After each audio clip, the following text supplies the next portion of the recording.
O objetivo final do comunismo também é a destruição do Estado. E isso é uma coisa que choca muita gente, eu sei. Porque muita gente acha que comunismo é sinônimo de Estado grande. Exato, né? exato. E aí a gente explica o porquê tem essa confusão. É uma fase?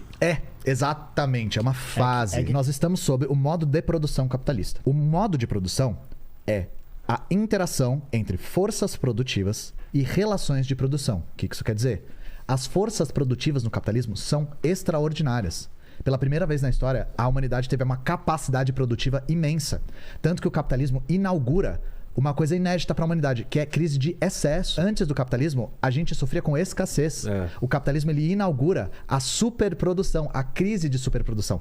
E por que a gente consegue produzir muito e, ao mesmo tempo, entrar em crise com essa produção? E, digo mais, o caso do Brasil é sintomático. O Brasil produz alimento para todo mundo e para fora, e tem gente passando fome aqui. E aí o Marx se volta para as relações de produção. Quais são as nossas relações de produção? Como os seres humanos atuam uns sobre os outros. E as nossas relações são principalmente baseadas na propriedade privada dos meios de produção. Então, o que atravanca o nosso processo produtivo, o que impede de nós avançarmos como sociedade e produzirmos para todos, porque nós já temos essa capacidade de produzir casa, roupa, comida. A gente tem isso. Sim. Por que a gente não consegue? Porque as nossas relações de produção estão obsoletas. A nossa produção é baseada na propriedade privada dos meios de produção.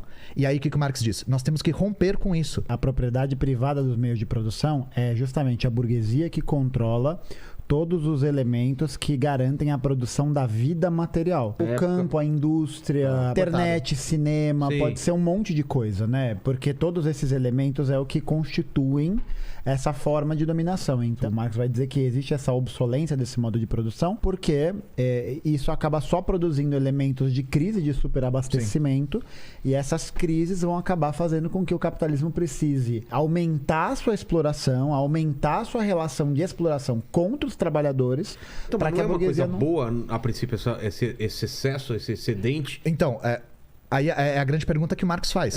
Por que a gente consegue produzir tanto excedente e as pessoas não têm acesso a esse excedente? A resposta que ele dá, propriedade privada. É a própria lógica da propriedade privada dos meios de produção que atravanca a nossa capacidade produtiva.